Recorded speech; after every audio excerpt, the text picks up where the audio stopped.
Look, I'm not gonna lie, Russell Westbrook has had an absolutely ridiculous career. Westbrook to full court.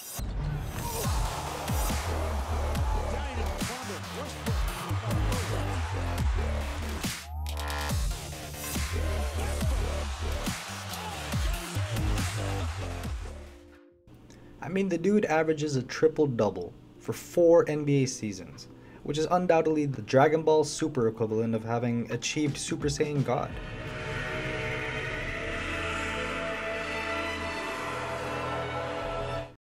Now, if Brodie won a title, maybe Mans could have been this.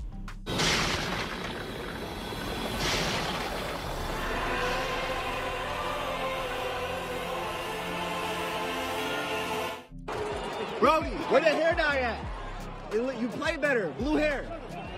To add on to his killer resume, Brodie has won league MVP, took home the league scoring title twice, led the league in assists 3 times, and graced the All-Star game with his explosive, high-octane, and not to mention, highly entertaining style of play when he was at his best. When LeBron recruited Westbrook over to the Lakers, he most likely had all this in mind at the time. And the moment he arrived in LA, the title talks became heated. It was a damn near expectation that the Lakers were a shoo-in as NBA Finals contenders, and this was the vision in the preseason for the majority of the basketball world. But fast forward to the present, and Brodie and the Los Angeles Lakers are, for the lack of better words, pretty dookie. Posting a 27-33 record through 60 contests. His latest stinker saw Westbrook do what he's been doing best this season, and I don't really think I need to spell out what that means, but for those of y'all who are not aware of Westy's specialities this season, here are some examples for you. The Russell Westbrook thinking there. Russ, are you thinking? Well, oh, 7 turnovers. Russ, easy. No, that's just a bad. We're about to get to the. Watch this is one my right here. favorite of the night. Whoops. Oh my goodness! Russ Kidding lost me? the handle and lost it out of bounds. Russ, no, you lobbed it to the Russ. You can't dribble between 2 guys. They teach you that in grade school, right? By the way, we did just hit 1,000 subs, and this is a 4-month-old channel. We're based out of Toronto, but I'm a huge NBA fan, and I will be expanding my reach now to different NBA teams. So if you are new, and if you're an NBA fan in general, we don't just welcome Raptors fans, we welcome NBA fans. So do hit that like and subscribe button so that this video can get to the right sets of eyes. Now, despite King James, who continues to put up insane numbers for his age, doing his best to keep the team afloat, like he did last night, scoring 29 points and grabbing 8 boards in a losing effort, his supporting cast has been unable to perform at the level that the franchise expects them to, and hence the team's poor record. And to top things off, after a 123-95 beatdown last night at the hands of the Pelicans, failing to take any accountability for his poor performance, Westbrook clapped back at the criticism, saying that he won't take anything home with him after the game. Instead, he thinks that the Lakers just need to work harder as a team, failing to take responsibility for his lackluster play. And these quotes make it seem as if the point guard doesn't really care about what's transpired on the court. I decided to take an actual deep dive into the stats, gameplay, as well as advanced metrics, so it could help answer a question I felt not just myself, but a lot of you may have. What happened to Russell Westbrook? Now here's what the deal is with Russ. See, the weaknesses in his game that were already present have now become blatantly apparent. He no longer possesses that unstoppable jump out of the gym athleticism that once basically covered up all the weaknesses in his game. When star players age in the NBA, let's take Chris Paul or even Kyle Lowry. Point guards with savant-like ball IQ who command the flow of the game as floor generals. With Russ evidently a number of steps slower than he was even dating back to as early as last year with the Wizards, his lack of control, high turnover rate, atrociously inconsistent field goal percentage, as well as a laughable 3-point percentage, have been a major cause of his team's inability to live up to the expectations many fans and basketball pundits alike had for this year's edition of the historic Lakers franchise. Although his averages may look good on paper at 18-7-7, it's nights like the one that he had last night against the Pelicans, where if one were to deep dive into the box score stats, they would see that Brodie managed to turn over the ball a whopping 7 times. And side note, if this were a positive stat category, then with the amount of triple doubles Russ has had, he would definitely be a quadruple double leader as well if turnovers in basketball were counted as a good thing. Look, I'm not trying to bash Russ or anything like that, but we got to be honest here. That LeBron James and the Lakers really shot themselves in the leg with Brodie's contract. First off, that's $45 million for a player who was on a decline as steep as this thing. And the deeper I kept digging, the more I kept finding. I looked at the playoff ratings for Brodie and PG-13, for instance, which saw the pair propel their OKC Thunder to a 49-win season. And despite this accomplishment, the Thunder were still not considered true contenders that year. And I wonder why that was. And need I remind everyone what play in their first round series versus the Portland Trailblazers put the cherry on top of this statement.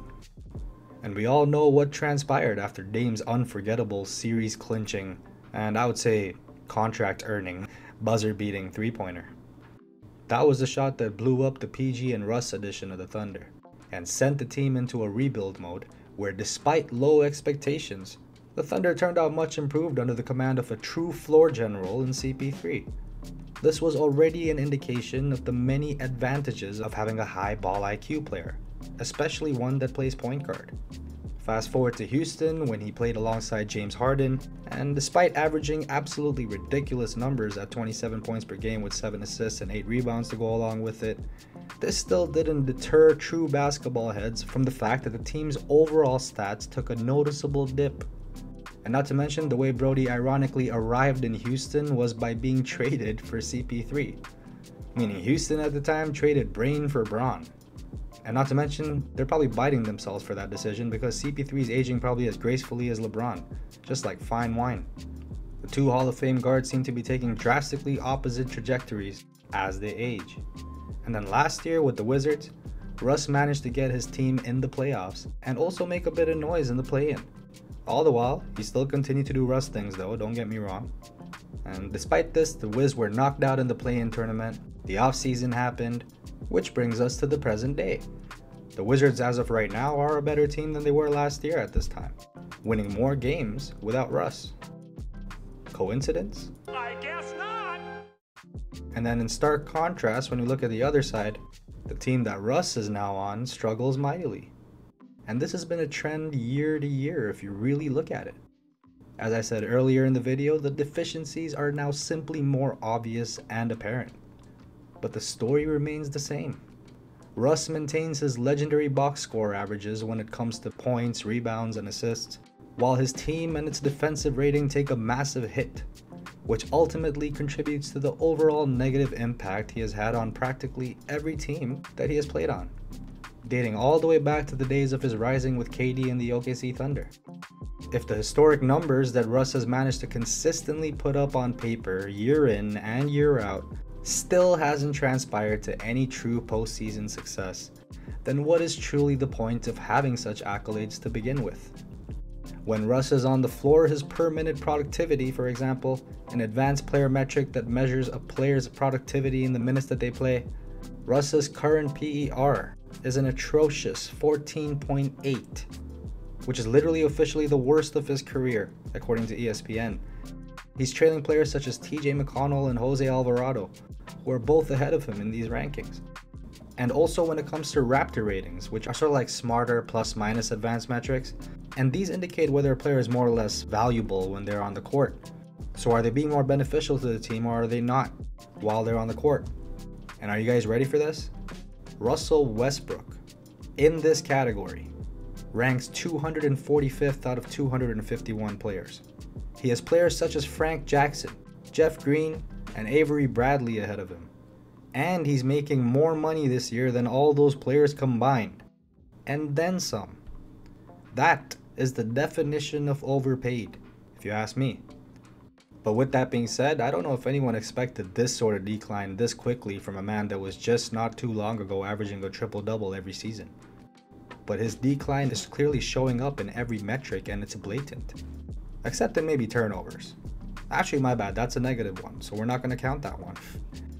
And when it comes to his shooting percentages, his inability to hit layups or even free throws have caused drastic dips in those categories. His peers, as you can see here, are outperforming him in every category as well. Just look at that atrocious free throw percentage of 66.8%. That's the third worst percentage in his career. in stark contrast to his previous free throw percentages, which saw him achieve 80% or above in multiple seasons. And to put the cherry on top, he's recorded what is so far the 5th worst three-point percentage of his career at an abysmal 29.2%. I'm aware that there have been legends who haven't won a chip, but many of them have come close. Can we honestly all say that we can remember a team where Russ was at the helm, even when he was coupled with other superstars, where we actually considered that team a serious title contender, at least past the second round? Maybe when he was with the OKC Thunder, probably then for sure, but that's when he was new to the league. The opposition's coaches had no game plans for him at the time. He was still fresh, and nobody knew what to expect. And he had KD, he had Harden, he had a prime Ibaka, and a solid supporting cast playing with him. With a team like that, hell, put me at the point guard spot and I'll know what to do. Average 1 million assists a game. Granted, I'll be shitty at defense because, well, there's no way I'm stopping even modern day Russ, especially given the shape that I'm in after this pandemic, so we'll leave that there. But at least I know that passing the ball is my best option when I'm sharing the floor with players that are superior than myself. Especially if it's LeBron James, one of the GOATs, and AD, who's one of the best centers in the league. Now here's a question that a lot of you may have. Is there any hope of salvaging this season for Russ and the Lakers? Look, I'm gonna be transparent. If Brodie can just forget about stats, learn to play without the ball, allow LeBron and AD to run the team when the trio share the court, and then perhaps if the flow of the game allows it, if he wants, he can go Russ Buster mode when the other two superstars are resting, and that's key here, then this would probably lead to a better version of the Lakers this year, perhaps even instantaneously. Because at this point, with Russ's abysmal play of late, this is sure to have even affected his confidence moving forward, as it's now becoming apparent, at least when he's on the court, that he's not really feeling good about himself. And it looks like while he's falling, he doesn't realize that he's taking the Lakers down with him. Or does he? I guess only Russ knows the answer to that. But on the flip side of things, if Brodie continues to play the way that he has, then any hopes of salvaging this season for the Lakers and their fans seem like they will fade very quickly. And the franchise and Brodie will have to start looking at options that better suit the needs of both parties involved. I just made a take on how Debo is breaking NBA records set by Michael Jordan and Wilt Chamberlain. Just mentioning him in the same sentence as those players is mind-boggling. I do go in depth about his stellar season this year, his historic season this year, so you really do not want to miss that one, especially if you enjoyed this one. And remember, if you do watch it, you'll be feeding a hungry African. Seriously, I'm African, and I get hungry as well. Got some munchies?